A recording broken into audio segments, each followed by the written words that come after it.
All right, so let's get started with the day 10. So today the elves are playing a game called Look and Say.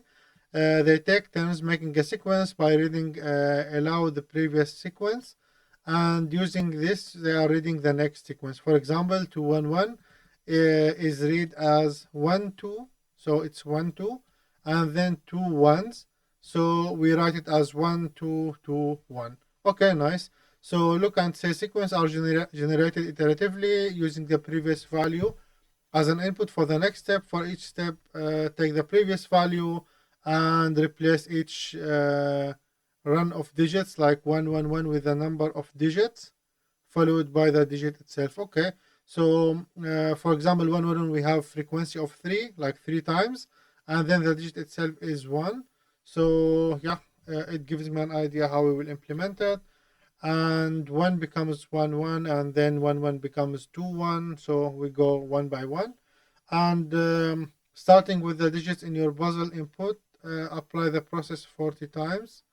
And what's the length of this? Okay, so they don't need the we don't need to solve the to get the number, the output itself, but we need the length. Okay, so this sequence is explode hugely, so we can see for like 4 iterations or 10 iterations or 20 iterations, we have around like 1,000 character, and it's become huge. And this is plays a role how we want to implement it. So implementing it using normal strings or normal integers or int, it's not feasible. So what I will do, how I will start, I will before do anything, so let's have a function called look and say, and look and say. So we have the seed, this is the first or the previous iteration, and then the output is actually also a string. So how I will approach it, so if we have this like 1 1 2 2 1, if it was a sequence, so the first iteration I want to start with the initial state. So let's see that the rune, for example, is at the seed 0, so we're at the beginning, and then the frequency or the count is equals to 1. So this is the first iteration. We are at the number 1 in this case, and then we need to count how many ones, and then when we reach 2, how many twos, and so on. So we will start with the index number 1, so until we reach the end of the string. No, it's minimum. Then we need to increase it by 1, and we have 2 options here. So the second sequence, so if we start as a position 0, we have it's 1. So the second one, it could be 1 or 2. So if the rune that we have is equal to the seed at the position I, what we do, so let's remove it, keep it as it is for now. If it's similar, so we just need to increase the frequency 1, and then if it's not similar, we need to store the digit itself and the frequency. So what we can do, we could have even like two-dimensional array from strings, or from whatever we store it, like two-dimensional array, or what we can have like single-dimensional array of a type. And this is more efficient, so maybe we can have a type of pair. So, and it's struct, so it has rune itself from type rune, and also it has frequency from int, for example. So how many times it was repeated, and then we can have the array like pairs. We can have an array of pair, and we have initialize it with 0. So if the current element is not the same as the previous rune or previous character, what we can do, we could add the current one, so we can append pairs. So pairs equals append pairs to add a new pair which has the rune is rune itself, rune, and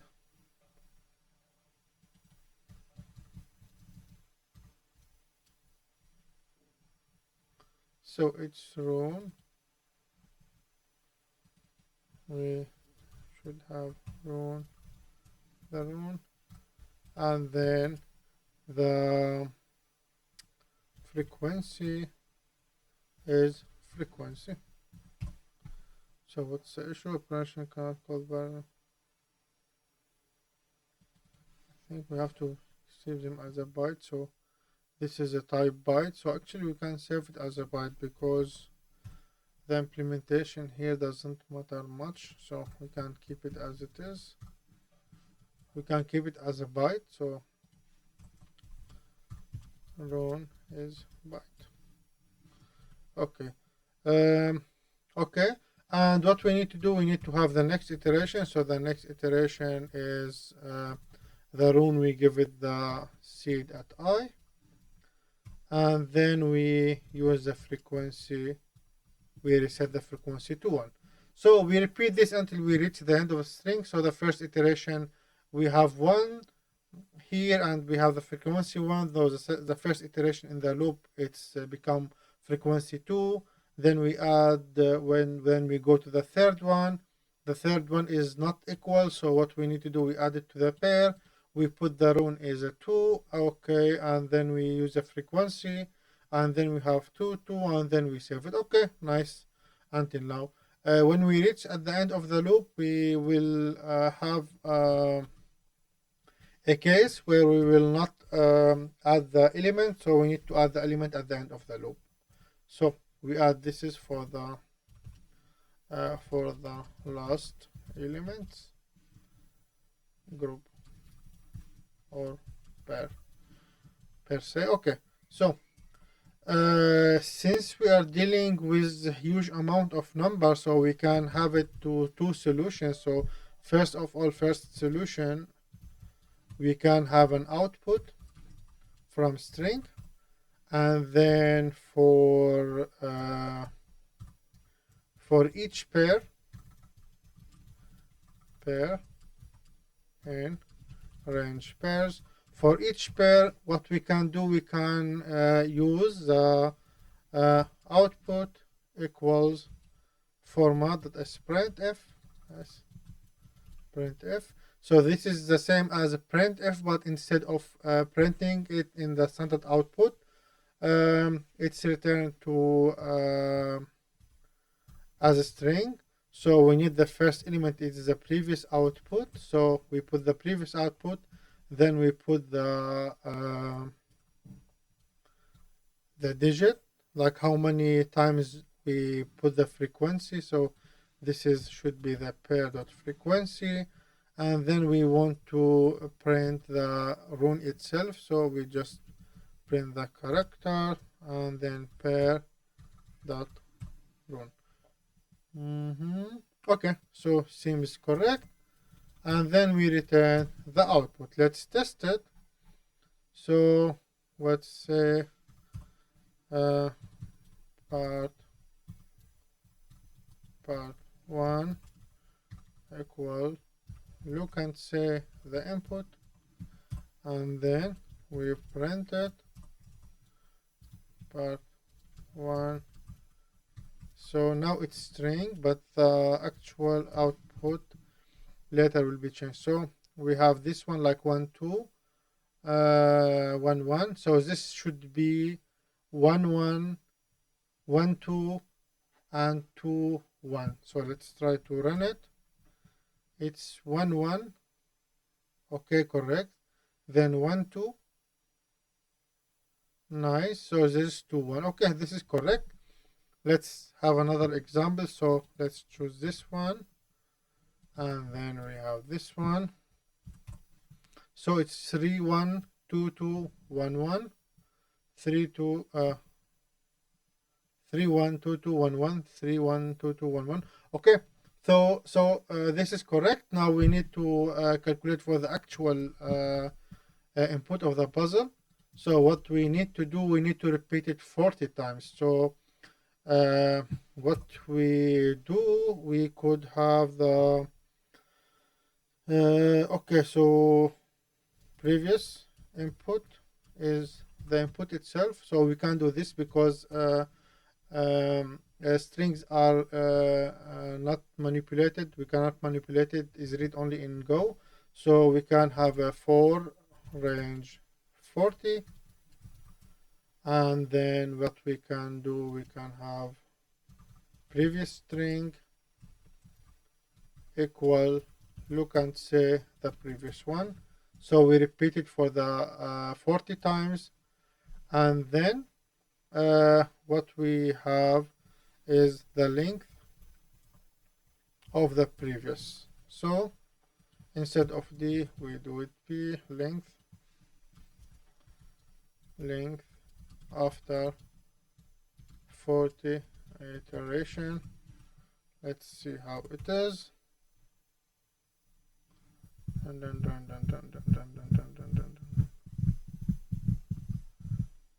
it's taking forever. So I think let's do some debugging here. So we need the int or the index. So for each one, I would say we can have a print that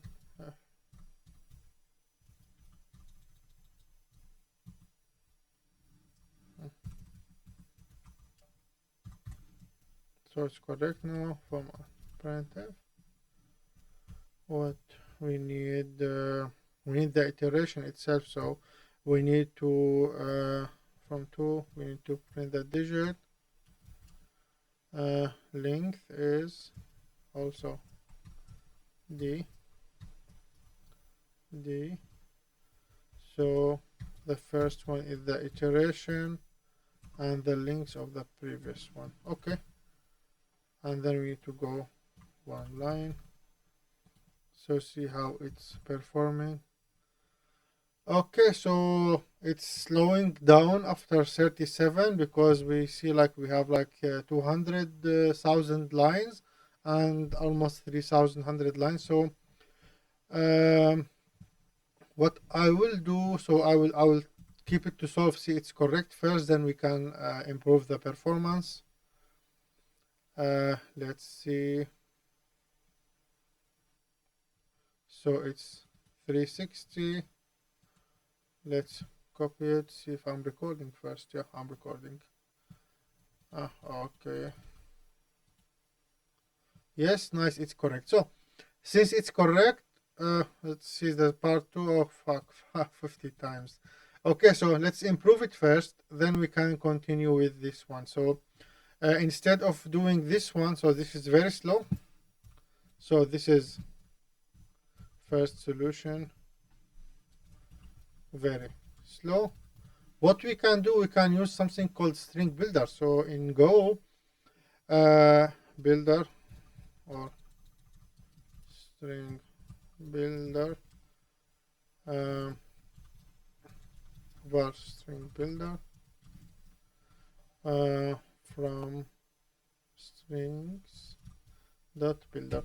So string builder is more efficient for writing data, especially a huge amount of strings, than normal Sprintf. So for like a normal amount of string, we can use it, but for more efficient, we need to use this one.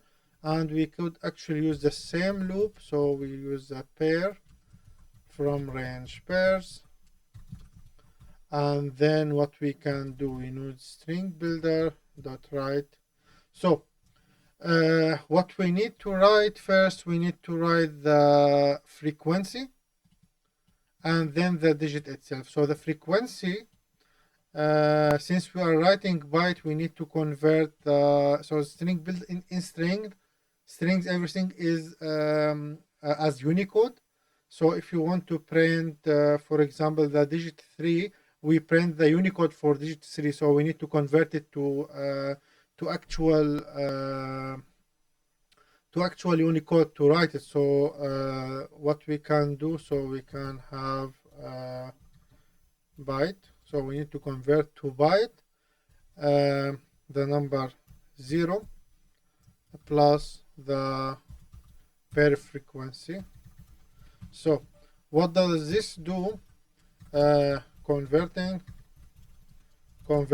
the frequency, for example, 3 to Unicode in bytes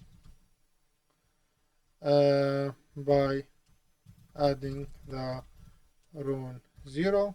So here we add the rune 0, and when we put rune 0, it's not 0, but it's something like 40 something, I think.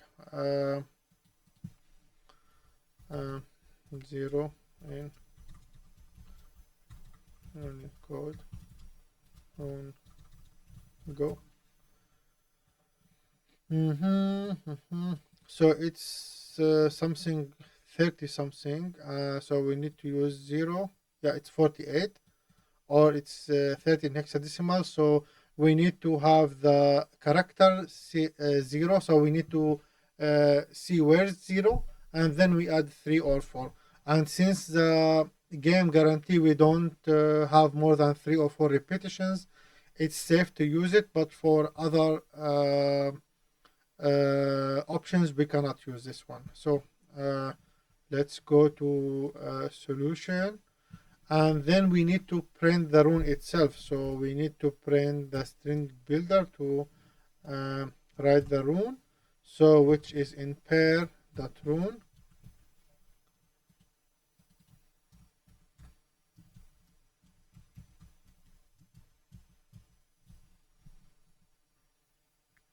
So why we cannot convert it? If we name it as R, is this a problem? I'm not sure. Okay.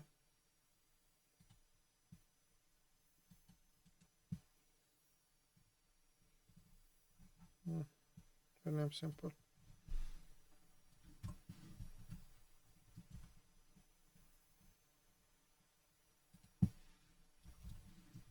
Yeah, I think the naming is incorrect. Okay. So we do this for each iteration, and then at the end we use string builder dot string. That's it. Let's try to run it now with this new change. You see, it's just just less than a second, so this number is correct. So our implementation is correct. So let's see the other one. So we need to repeat it 50 times now.